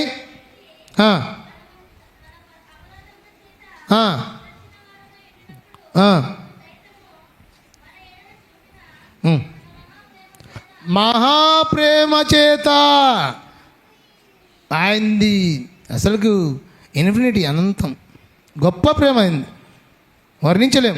నువ్వు ప్రార్థన సరిగ్గా చేయలేకపోయినా, పరిశుద్ధత సరిగ్గా లేకపోయినా ప్రేమ అనే వస్త్రానికి ఇస్తాను. ఆటోమేటిక్గా ప్రేమ అనే వస్త్రం వస్తే ప్రార్థన వస్తుందంట, ప్రార్థన వస్తే పరిశుద్ధత వస్తుందంట. ఈ ప్రేమ అనే వస్త్రాన్ని ధరించలేకపోతే ఎందుకు? కాబట్టి ఏమంటున్నాడు దేవుడు? ఆ మహాప్రేమ అయింది. కల్వరిగిరిలో చేసిన ఆ ప్రేమ గొప్ప ప్రేమ. అది ఆ మహాప్రేమను నీకు ఇవ్వాలని ఇష్టపడుతున్నాడు. ఇంకా చూడండి, ఆయన ఏనాది రోమపత్రిక 8:39 3:9 నుంచి 9 వరకు. రోమపత్రిక 8 ఎడబాయని ప్రేమ అని ఉంటుంది. అక్కడ ఎడబాయని ప్రేమ అయింది. ఎడబాయని ప్రేమ అసలు విడదీయని అని బంధం అంది. అలాంటి ప్రేమ పాడండి పాట. వీడనిది ఎడబాయింది పాట రా మనకి. కాబట్టి మారనిది మరువనిది వీడనిది ఎడబాయనిది, మారనిది మరువనిది వీడనిది ఎడబాయనిది ప్రేమ, యేసయ్య ప్రేమ, ప్రేమ యేసయ్య ప్రేమ. ఇలాంటి ప్రేమను నేను కలిగి ఉండాలని దేవుడు ఇష్టపడుతున్నాడు. ఎలాంటి ప్రేమను కలిగి ఉన్నావు? మహాప్రేమ, ఎడబాయని ప్రేమ. ఇంకొక ప్రేమ ఉందంట, ఇర్మీయా గ్రంథం 31:3 శాశ్వతమైన ప్రేమ అంట అయింది. ఎలాంటి ప్రేమ తెలుసా? శాశ్వతమైన ప్రేమ అంట. ఒక్కసారి ఆలోచిద్దాం.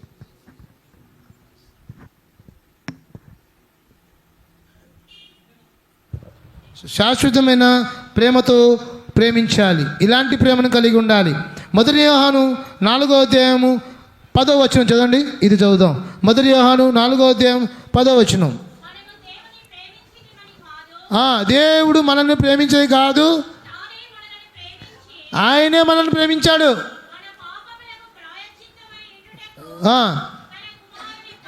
చూడండి, నువ్వు బాగుండాలని, నిన్ను ప్రేమించాలని ఎవరండి ఇష్టపడే దేవుడు? ఇలాంటి గొప్ప దేవుడు నీకు నాకు దొరకడం ఎంత ధన్యత. కాబట్టి ఒక్కసారి ఆలోచిద్దామా? ఆయన మహాప్రేమ, ఎడబాయని ప్రేమ, శాశ్వతమైన ప్రేమ, తానే మనల్ని ప్రేమించాడంట. మనం ఐడెంటిటీ కొడదాం, వాళ్ళే నా దగ్గర రావాలి, వాళ్ళే నాతో మాట్లాడాలి. తానే యేసుప్రభు అట్లాంటి తగ్గింపు జీవితం. ప్రే అంటే ఈ లోక ప్రేమ తెలుసా? ఈ లోక ప్రే అంటే ప్రేమిస్తూనే ప్రేమించడం. ప్రే అంటే ప్రేమించడం, మా అంటే మర్చిపోవడం. ఈ లోక ప్రేమ. ప్రే అంటే ప్రేమించడం, మా అంటే మర్చిపోవడం. దేవుని ప్రేమ తెలుసా?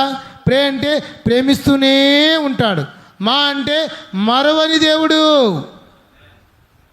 ప్రే అంటే ప్రేమిస్తూనే ఉంటాడు. నువ్వు ప్రార్థన జీవితం సరిగా లేకపోయినా, పరిశుద్ధ జీవితం సరిగా లేకపోయినా, నువ్వు ప్రేమ డూప్లికేట్ ప్రేమ చూపిస్తున్నా కూడా నిన్ను ప్రేమిస్తూనే ఉంటాడు. నా కుమారుడా, నా కుమార్తె, నువ్వు నాకు కావాలి. నీ ప్రేమ నిజమైన ప్రేమ చేయబోతున్నాను. ప్రేమ అనే వస్త్రాన్ని నీకు ఇవ్వబోతున్నాను. ఇలాంటి వస్త్రాన్ని దేవుడు ఇవ్వాలని ఇష్టపడతాంటే తోసేస్తున్నావు నువ్వు అన్నీ. ఈ డ్రెస్ వద్దు ప్రభా, పరిశుద్ధత డ్రెస్ వద్దు, ప్రేమ డ్రెస్ వద్దు, ప్రార్థన డ్రెస్ వద్దు, వద్దు వద్దు అన్నా కూడా నీకు ఫ్రీగా ఇవ్వడానికి ఇష్టపడుతున్నాడు. ఇలాంటి డ్రెస్ కోడ్ వేసుకో, పండుగ రోజు చూడాలా కదా, సెంటు కూడా కొట్టుకొని వస్తాం. వద్దనిలే గుమ్మగుమ్మలు, ఆ గుమ్మగుమ్మలు కాదు కానీ ఇక్కడ గుమ్మగుమ్మలు పక్కన కూర్చోండి కదా. ఎప్పలేని అలంకరణ, ప్రేమ అనే అలంకరణ, పరిశుద్ధత అనే అలంకరణ, ప్రార్థన అనే వస్త్ర అలంకరణ, ఈ అలంకరణ, ఈ డెకరేషన్ ఆ పరలోక రాజ్యంలో రావాలంటే ఇలాంటివి రావాలంట మన జీవితంలో. డ్రెస్ కొనుక్కో వద్దనిలే, వేలు పెట్టి. నెక్స్ట్ పరిచయలో మాట్లాడుతాను ఆ విషయంకి వచ్చేటప్పటికి, ఓకేనా. నెక్స్ట్ దేవుని ప్రేమ అంటే దొంగ ప్రేమలు ఉండకూడదు, నటన ప్రేమలు ఉండకూడదు, వేసుదాన ప్రేమ ఉండకూడదు. ప్రేమ విషయాలు కొంచెం చెప్పేసి నేను క్లోజ్ చేయబోతున్నాను. ప్రేమ ఎట్లా ఉండాలంటే పంచే ప్రేమ, పెంచే ప్రేమగా ఉండాలి. పంచాలి ప్రేమను. యేసుక్రీస్తు ప్రభువారు అందరికీ పంచుతాడు ప్రేమ.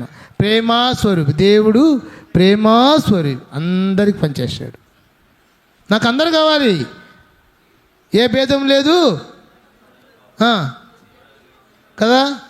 లోకంలో అంత నటన ఆయన దేవుడు ప్రేమిస్తున్నాడు. అందరు కావాలి, పంచాలి ప్రేమ. వాళ్ళు కాదు, మనం పంచాలి. ఇది క్రిస్మస్. నువ్వు క్రీస్తు నుంచి చెప్పావా, పంచాలి. క్రిస్మస్, సపోజ్ క్రిస్మస్ పెడతాం, ఇంత మనకే, అంతా మందే రాజ్యం, మనకు కాదు క్రిస్మస్. అర్థం కదా నువ్వు చెప్పేది? మనకు కాదు క్రిస్మస్, తోటి వాళ్ళు పిలుచుకొచ్చి చెప్పడమే నిజమైన క్రిస్మస్. అది క్రిస్మస్ అండి, దాగిన సత్తు. అంతమందే రాజ్యం. సపోజ్ క్రిస్మస్ సర్వీస్ పెట్టుకోదండి. అప్పుడు పిలుచుకురండి బంధువుల్ని, అప్పుడు పిలుచుకురండి ఫ్రెండ్షిప్ని, అప్పుడు పిలుచుకురండి మీ స్నేహితులను అందరినీ కూడా. అప్పుడైనా పరిచయం చేద్దాం, సంవత్సరానికి ఒకసారి. ఇది చాలా అవకాశం తెలుసా? ఎవరు ఏం మాట్లాడలేడు, ఎవరు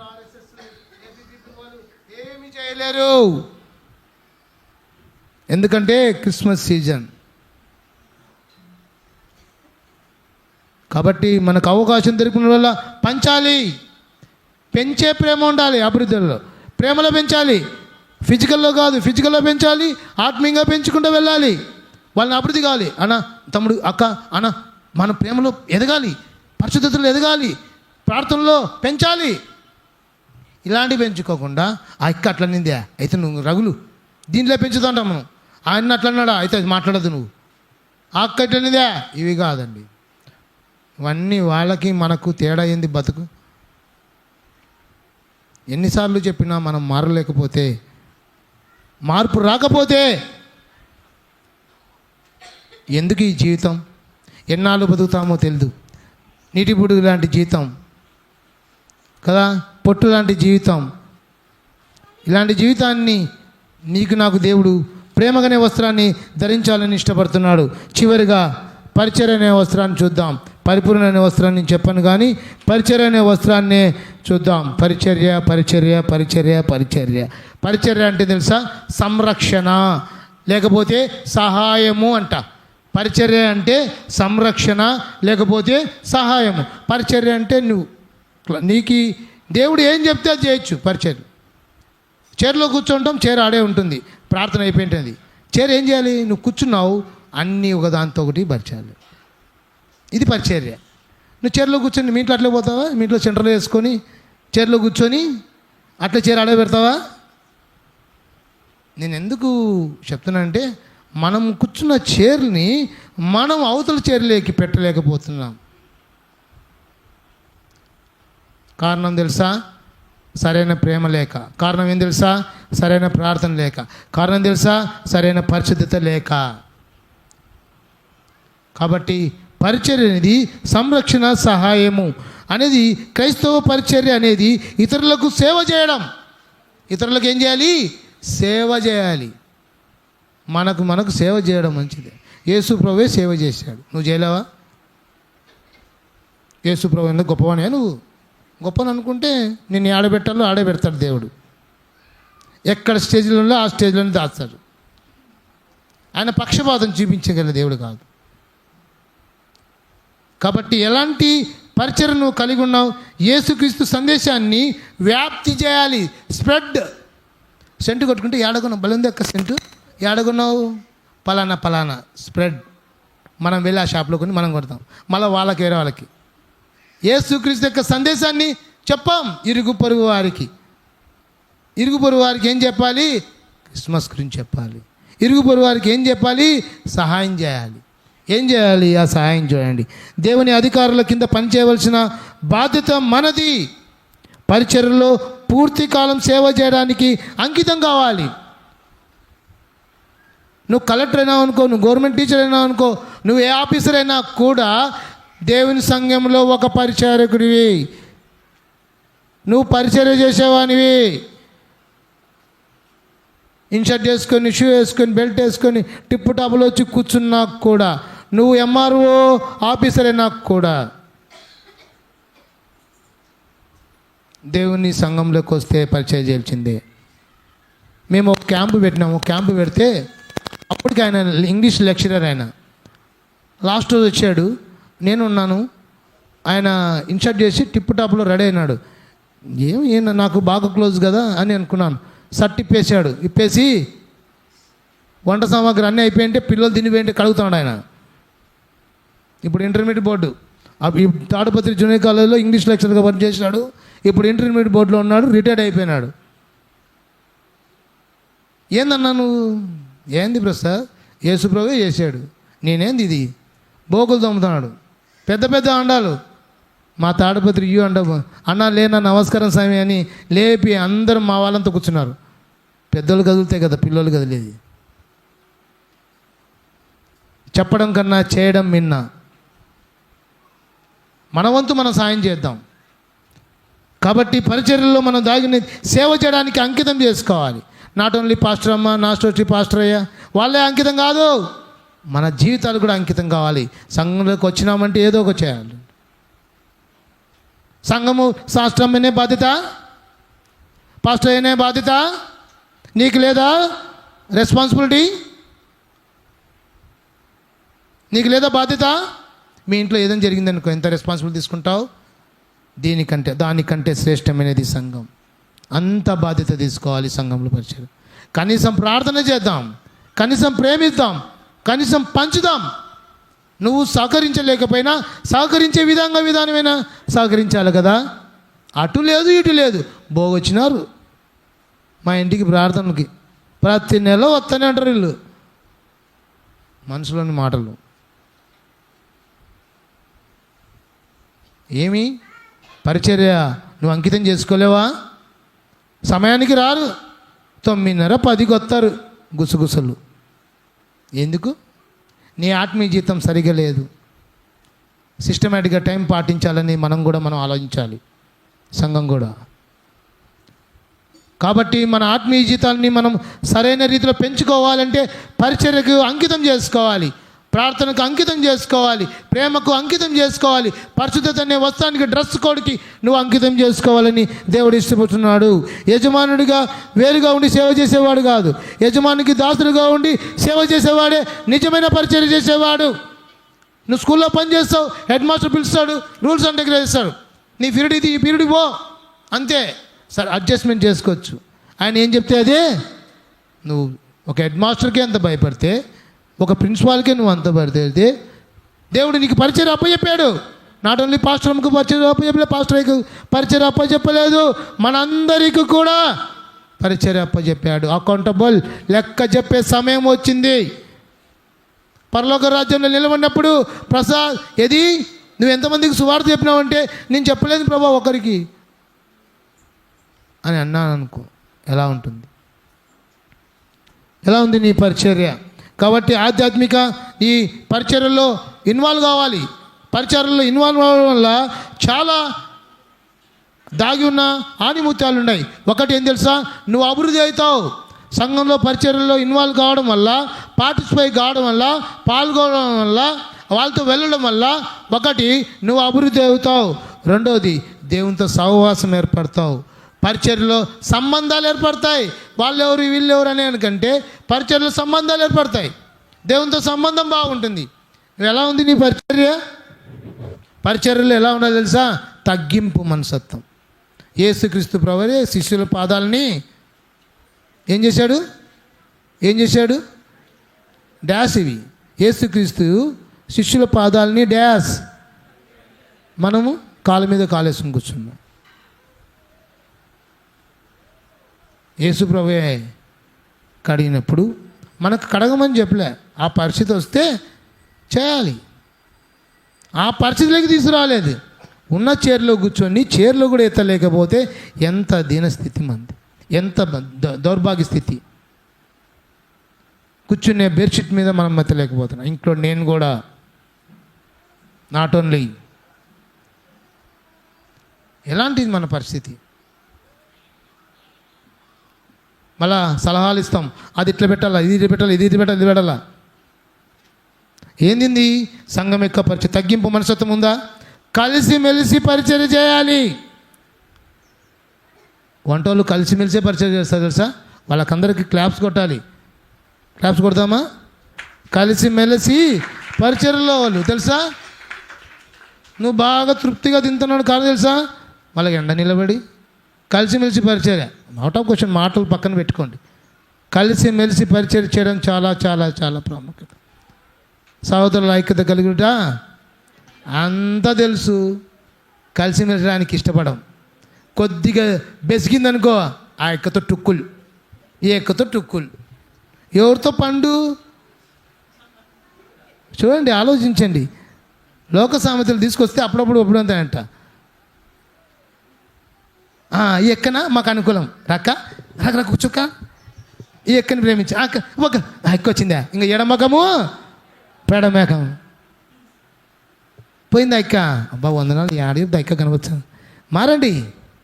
ఎందుకు దొంగ పరిచర్యలు, దొంగ ప్రేమలు, దొంగ ప్రార్థనలు? పరిచర్యల్లో కలిసి మెలిసి మళ్ళీ పాడుతుంది, కలిసి ఉంటే కలిసి దుఃఖమని కూడా కదా. ఎంత చక్కని ఐక్యమత్య మహాబలం. ఈ స్టేట్మెంట్స్ అన్నీ తెలుసు, కానీ మన దగ్గరే యూనిటీ లేదు. మన దాంతోనే కలిసి చేతులు మడత వేస్తే 5 నువ్వు కలిసిమెలిసి చేసి ఎవరొస్తే సాధన రాడు. కలిసిమెలిసి ఉండాలని దేవుడు ఇష్టపడుతున్నాడు. దేవునితో పెనవేసుకోవాలని ఇష్టపడుతున్నాడు. దేవుని బిడ్డలతో పెనవేసుకోవాలని ఇష్టపడుతున్నాడు. ఒక్కసారి ఆలోచిద్దాం. టైం అవుతుంది. ఈ పరిచర్య ఎంతసేపు కొనసాగిస్తారో లేదు కదా. చివరిగా చెప్పేసి నేను క్లోజ్ చేయబోతున్నాను. సో పరిచర్యలో మనకు కావాల్సినవి, చేయవలసిన పనులు చెప్పి నేను క్లోజ్ చేయవలసినాను. పరిచర్యలో మనం చేయవలసిన పనులు 4 పనులు ఉన్నాయి. ఆ 4 పనులు చెప్పి నేను క్లోజ్ చేస్తాను. చూడండి, మత్తయి సువార్త 25వ అధ్యాయం 35వ వచనం. మత్తయి సువార్త 25వ అధ్యాయం 35వ వచనం. మీరు ఆకలి కొంటిని, మీరు నాకు భోజనం పెట్టిరి, దప్పికొంటిని, దాహం ఇచ్చిదిరి, పరదేశినై ఇంటిని. రైట్. ఆ వచనాన్ని బాగా గమనిస్తే మీరు ఆకలితో ఉన్న వారికి క్రీస్తు పేరిట ఆకలిని తీర్చాలి. నువ్వు ఒక్కనే తినేది కాదు. ఇది క్రిస్మస్ అంటే. నువ్వు చికెన్ బిర్యానీ తింటా అంటావు, కనీసం అది లేని స్తోమత లేని, అది కూడా తినని వారు ఉంటారు. పండగ రోజు నువ్వు తీసుకుపోయి, నా 10th class friends last year వాడు అందరితో డబ్బులు వసూలు చేసుకొని వృద్ధాశ్రమంలో పోయి ముసలోళ్ళకి ఏమేం కావాలో అన్నీ ఇస్తాడు వాడు 10th క్లాస్. ఏరా నేను రాలేదంటే, సార్ ఇట్లా వేయండి సార్ అంటూ. సో లోకస్తులకి అంటున్నప్పుడు మనకు దేని వాక్యాన్ని తెలిసినప్పుడు చూడండి, ఆకలి ఉన్నవారికి, ఆకలితో ఉన్నవారికి క్రీస్తు పేరిట ఆకలి తీర్చాలి. నీ స్తోమత కొద్దీ నీ సౌండ్ పార్టీ ఆడ రుజువు చేసుకో. 10 మందిలో రుజువు సౌండ్ పార్టీ. అబ్బా ఈయనేం సౌండ్ పార్టీ, హంగామాలు చేస్తాం, ఆర్భాటాలు చేస్తాం, ఆకలి తీర్చలేకపోతున్నాం. సో క్రీస్తు పేరిట ఆకలి తీర్చాలంట. ఇది క్రిస్మస్. అందుకే కంటి, పంటి, వంటి పండగ, కంటి పండగ, పంటి పండగ. కంటి బాగా డ్రెస్తో ఆనందిస్తావు, పంటి మొక్కలు గిక్కలు దొరికి బా ఏం టేస్ట్ చేసినావు బా. ఓ పక్క బాగా భార్యను పోగడం, తినడము, వంటి నిండా కదా పనుకోవడం, డ్రెస్ కోడ్ చూసి ఆనందిస్తాం. అన్నీ ఆ చర్చికి పోదు, ఈ చర్చి పోదాం. కంటి పండగ, ఇంటి పండగ, వంటి పండగ కదా, పంటి పండగ. ఇది దీనికే సోజ్ అయిపోతుంది. కాబట్టి నువ్వు ఇతరులకు ఏం చేయాలి? నీ స్తోమత కొద్ది నువ్వు సౌండ్ పార్టీ ఇప్పుడు నిరూపించుకుని, సౌండ్ పార్టీ ఎక్కడో 10 మందికి తెలిసేది కాదంట. చూడండి, ఇంకోటి రెండోది అదే మత్తయి సువార్త 25:36 వచనం. వస్త్రాలు లేని వారికి క్రీస్తు పేరిట, ఓయమ్మ చదవలేము ఈ వర్డ్ని కదా. నాకే వస్త్రాలు లేవు. క్రిస్మస్ రోజు నువ్వు 2 జతలు కొని ఉంటావు. నువ్వు ఒక జత తీసుకుని ఒక జత వేరే వాళ్ళకి సేమి యాడిస్తున్నా నాకే లేదు. నీ సౌండ్ పార్టీ ఆడ రుజువు చేసుకో. నీకు గిఫ్ట్లు వచ్చింటాయి 5-6, నీకు 2 కాల్చింది, 2 కదా దేవుడు కాల్చింది. ఒకటి క్రిస్మస్ రోజు, ఒకటి ఇంకోటి జనవరి 1st రోజు చేస్తావు. మిగతా ఉంటాయినా మాకు కావద్దా? వస్త్రాలు కూడా మనం క్రీస్తు మాదిరి మనకి. కాబట్టి మనము కదా వస్త్రాలు లేని వారికి క్రీస్తు పేరిట వస్త్రాలు ఇవ్వాలి. మన సంఘంలో ప్రతి సంవత్సరము లాస్ట్ ఇయర్ నుంచి అనుకుంటాను, బిఫోర్ ఇయర్ నుంచి కదా, వస్త్రాలు కూడా మన స్తోమత కొద్దీ నీకు తెలిసిన వ్యక్తి ఎవరైతే అనాథలు ఉన్నారో, అభాగ్యులు ఉన్నారో, తెలియని కదా, అట్లాంటి వాళ్ళకి కూడా మనము ఇవ్వాలి. సో అది రెండోది. మూడోది రైట్, రోగులున్న వారికి దర్శించి ఆయన దిగి వచ్చాడని తెలియజెప్పాలి. రోగి ఉంటాడు, అలాంటి వాళ్ళ దగ్గర వెళ్ళి, హాస్పిటల్ వెళ్ళి వాళ్ళకు ఫ్రూట్స్ గిఫ్ట్స్ ఇచ్చి చక్కగా వాళ్ళ కోసం, మనం తెలిసిన వాళ్ళు తెలియకపోయినా కూడా ఆ రోజు ఇచ్చి వాళ్ళ కోసం ప్రార్థన చేసి కూడా రావచ్చు. ఇలాంటి చేయడం కష్టమన్నా, పరిచర్యలో చర్చికి రావడమే కష్టం, మళ్ళీ ఆ రోజు పోవాలంటే ఇంకా కష్టం. కాబట్టి ఇవి చేయాలి. చివరిగా దానియేలు 12వ అధ్యాయం 3వ వచనం. దానియేలు 12వ అధ్యాయం 3వ వచనం.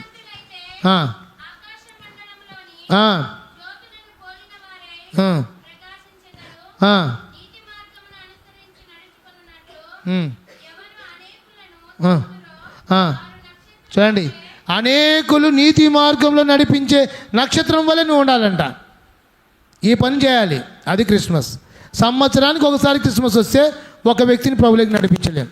నువ్వు ఆకలి తీర్చలేవు, వస్త్రాలు ఇవ్వలేవు, రోగుల దగ్గర వెళ్ళి ప్రార్థన చేయలేవు. కనీసం అనేకలు వెళ్ళి క్రీస్తు పేరిట ఆయన యొక్క సువార్తను ప్రకటించాలంట. సంవత్సరానికి ఒకసారి వస్తే ఆ సంవత్సరంలో ఒక్కసారి కూడా అతను టచ్ చేయం. కాబట్టి ఎలాంటి వస్త్రాన్ని నేను కలిగి ఉన్నావు? ఇదే అండి క్రిస్మస్. ఇది నిజమైన క్రిస్మస్. క్రీస్తు యొక్క రాకడలో నువ్వు నేను ఎత్తబడాలంటే, లేదా ఆ యొక్క క్రిస్మస్ ఆనందంలో ఈ వస్త్రాలు నీకు నాకు తాగాలి. పరిచర్య అనే వస్త్రం కావాలి, ప్రేమ అనే వస్త్రం కావాలి, ప్రార్థన అనే వస్త్రం కావాలి, పరిశుద్ధత అనే వస్త్రం కావాలని దేవుడు ఇష్టపడుతున్నాడు. పరిపూర్ణుడు అనే వస్త్రం. చాలు చేయన్నా, ఇప్పటికే లేట్ అయిపోయింది. ఈ 4 వస్త్రాలని నీకు ఫ్రీగా ఇచ్చిపోతున్నాడు. Be ready. నువ్వు పట్టుకోవడానికి రెడీనా? దేవుడు ఇవ్వడానికి ఇష్టపడుతున్నాడు. నువ్వు పరిశుద్ధత లేకపోయినప్పటికీ, ప్రార్థన సరిగా లేకపోయినప్పటికీ, ప్రేమ సరిగా లేనప్పటికీ, పరిచర్లో కలిసిమెలిసి లేనప్పటికీ కూడా, నువ్వు నేను కూడా అస్సలకి సరైన స్థితిలో లేనప్పుడు కూడా దేవుడు ఈ వస్త్రాలను ఇవ్వబోతున్నాడు. కళ్ళు మూసుకున్నామా? కళ్ళు మూసుకున్నాం. దయచేసి కళ్ళు మూసుకున్నాం. అటువైపు ఇటువైపు చూడక. ప్రార్థన వినే ఉన్నాం. ప్రార్థన వస్త్రాన్ని ధరించుకున్నాం. ఇప్పుడే విన్నాం. బల్లేకి వెళ్ళబోతున్నాం మనం. పరిశుద్ధతనే వస్త్రాన్ని ధరించుకున్నామా లేదా? ప్రార్థన వస్త్రాన్ని ధరించుకున్నామా లేదా? ప్రేమ అనే వస్త్రాన్ని ధరించుకున్నామా? పరిచర్య అనే వస్త్రాన్ని ధరించుకున్నామా లేదా? ఒకసారి ఆలోచిద్దాం. కళ్ళు మూసుకున్నాం. అటు ఇటు చూడొద్దండి దయచేసి. మన ఆత్మీయ జీవితాన్ని దేవుడు అగ్ని మండించే విధంగా ఉండాలని దేవుడు ఇష్టపడుతున్నాడు. 1 నిమిషము పరిశీలించుకొని, ఇలాంటి పరిశుద్ధత కలిగి, ఇలాంటి ప్రార్థనలు కలిగి, ఇలాంటి ప్రేమ అనే వస్త్రాన్ని ధరించుకొని పరిచయం చేస్తే బల్ల అనే దానిలోకి మనము చాలా ప్రాముఖ్యం, శ్రేష్టం దగ్గరికి వెళ్ళబోతున్నాం. ఒక్కసారి మనం నేత్రాన్ని వెలిగిద్దాం.